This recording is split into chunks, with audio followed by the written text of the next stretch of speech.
The huge car showroom sparkled with lights. There were billboards and banners everywhere, encouraging visitors to buy a new car. Eliza timidly entered the building, and walking through the lobby, filled with new sparkling cars, she approached the reception desk. Behind the desk, a young woman was looking in the mirror and painted her lips. Eliza coughed softly. The administrator squinted her eyes unhappily. "What do you want?" she asked rudely. "I'm here to—" "I was sent for an internship from the head office. Here are my papers," mumbled Eliza, embarrassed, and held out prepared papers. "Brandon, take the new girl," shouted the administrator to someone in the hall, while continuing her lipstick, as if perfectly outlining the curve of her lips was more important to her than everything happening around her. A dapperly dressed young man walked lazily toward the reception desk. He said hello and gave Eliza an appraising look. "I'm Brandon, senior manager. Are you joining us for an internship?" Eliza nodded, and Brandon told her to follow him, while he would be showing her around. He led her into the depths of the car dealership, past the managers sitting on the couch, looking intently at their phone screens. Eliza looked around the showroom and saw several confused visitors standing by the cars and needing help. "Why doesn't anyone approach the customers?" she asked. "They seem to need help." "Oh, come on," waved Brandon. "Are they real buyers?" "No, people like that don't buy. They just walk around all day looking at the cars, asking thousands of questions and distracting us. And then they leave without buying anything." "Distract you from what?" didn't understand Eliza. Brandon got angry. "Oh, if you're the smartest one here, then go and start working. You'll learn in the process." Eliza immediately approached the man, examining the inexpensive SUV. As they talked, the girl expertly explained the advantages and disadvantages of the car. At the same time, she suggested a higher class car, and finally the man made up his mind and went over to the purchase of the car he liked. The managers watched the intern's first sale with amazement. "You've got it! Well done," whistled Brandon. "Congratulations! A minor client, but at least something." The girl stood silent. Suddenly, a solid man who smelled like a lot of money entered the hall. All the managers, including Brandon, rushed to the potential customer, vying with one another to oblige him. A man wrinkled his nose in displeasure and passed all the cars, examining the exhibited items disapprovingly. At last he silently shook his head and left the showroom. The managers scattered, frustrated around the hall, still ignoring the other buyers, who were more modestly dressed. Only one young man worked with them, answering questions and offering options. Most of the clients were leaving, promising to think about the purchase. But the guy wasn't discouraged and continued to do his job. Eliza asked Brandon who he was. "Shawn, the new guy. It's like he's got an all in one place. Always running around, making it look like he needs more work than anyone else." Suddenly, an elderly, modestly dressed woman entered the showroom. She was looking around, squinting for someone to help her. When she saw the girl at the receptionist's desk, she approached her with hope and asked for help. "What do you need? Do you want me to call you an ambulance?" laughed the administrator contemptuously. "No, thank God, I feel fine. I want to buy a car." The surprised girl shouted to the managers, "Guys, we have a new customer here."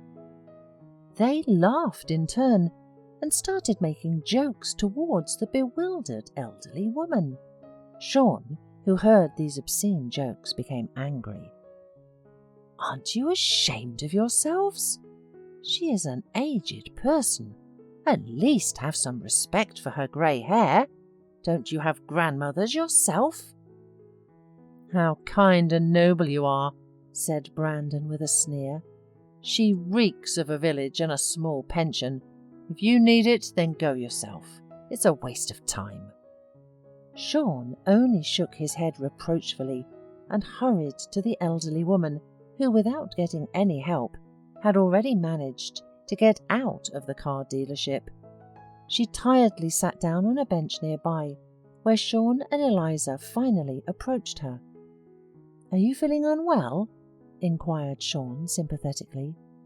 "Oh dear, I am so old that I rarely feel well now, so please don't worry," smiled the elderly woman. "And why did you come to us?" inquired Eliza. The woman sighed heavily and began her story. Mrs. Hudson lost her only son because of a stupid quarrel. He had gone to work in the north, and from his rare phone calls, she knew that her son lived with a woman and had a son. Relationships warmed a little over time, and the son even promised to bring his family over soon and introduce them to his mother. But it wasn't meant to be. One day, a strange woman called her and informed her of her son's tragic death, and asked permission to bury him in the town where he lived with her and their son. Out of grief, Mrs. Hudson had a heart attack, and she spent more than a month in the hospital and didn't get to the funeral. It had been 15 years since then. The elderly lady had never seen her grandson. Her health condition didn't allow her to travel or fly such great distances, but she stubbornly saved a certain amount from every pension. Mrs. Hudson had a cherished dream. She knew that when her grandson would grow up, he would want to come and meet his grandmother. That's when she would give him an expensive gift. Long ago, she had already decided to buy a car for him before his visiting. For 15 years of frugality and a modest life, she had accumulated quite an impressive sum. And yesterday her grandson, who had turned 18, called and warned her that he would come. "So I thought I'd come over and pick out a car for him, but unfortunately I don't know anything about it at all," finished the elderly woman sadly. Shawn stood up decisively and held out his hand to Mrs. Hudson. "Luckily, I know everything about cars. Let's go. I'll show and tell you everything. Together, we'll choose something worthwhile for your grandson." Eliza watched with a smile as Shawn, carefully supporting the elderly woman by the elbow, led her to the rows of shiny cars, along the way telling her about them as simply as possible. The other managers began to make silly jokes with all their might. Eliza heard all this, but didn't answer, and only watched Shawn's work from a distance. At last, Mrs. Hudson, on the advice of the young man, chose a rather expensive sports car and went to the administrator to formalize the purchase. "Listen, Paula," said Shawn to the girl. "Could we give Mrs. Hudson a discount? After all, she's a pensioner, and she pays in full, not in installments."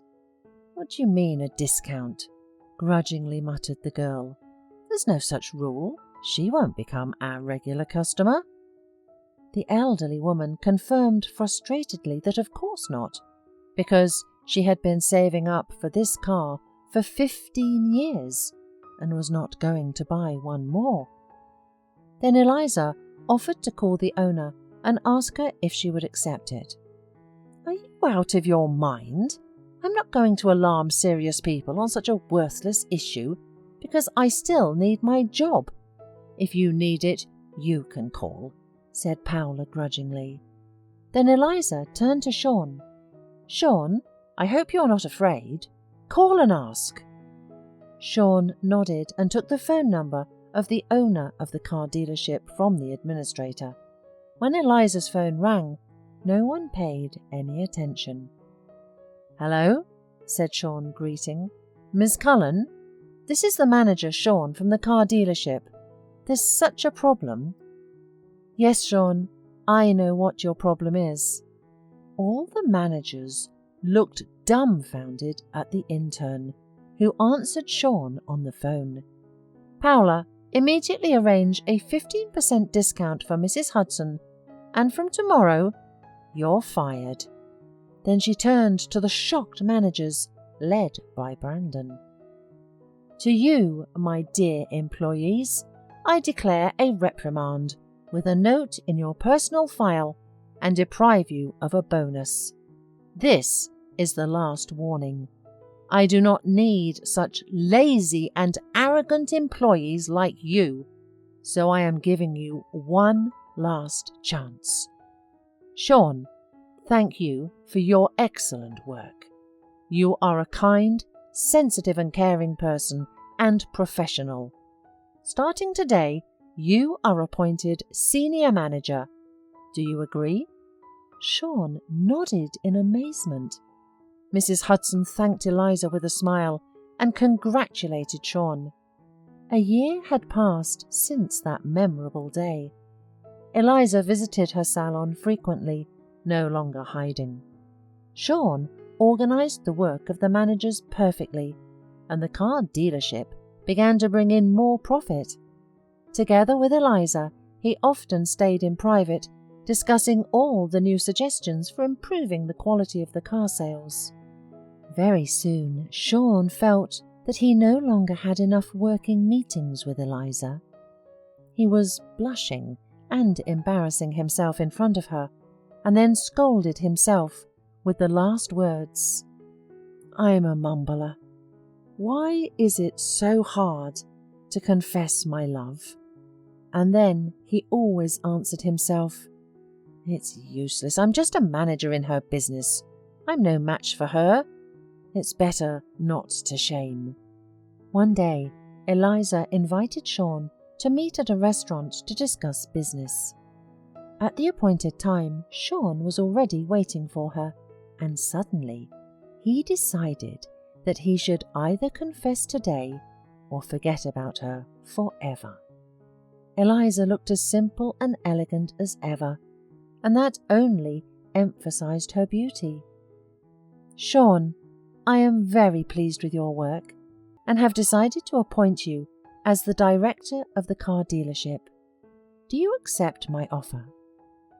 Eliza expected joy, a satisfied look, whatever else, but what followed? "I am sorry, Eliza, I have to decline. I want you to sign my letter of resignation." "But why?" said Eliza in amazement. "What happened, Shawn? Have I offended you in some way?" With burning eyes, the man uttered in a voice torn with excitement, "Eliza, I can no longer keep my feelings inside. I love you. I fell in love from the first time I met you, when I thought you had come for an internship." Eliza slowly blurted out a smile. "Oh, is that a problem? I've been waiting 6 months for you to confess, and it was inconvenient to encourage you. You're too slow at expressing your feelings, Shawn." The young man looked at Eliza confusedly. "So you're not turning me down?"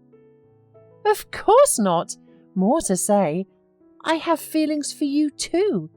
But it's embarrassing for a girl to be the first to talk about her feelings."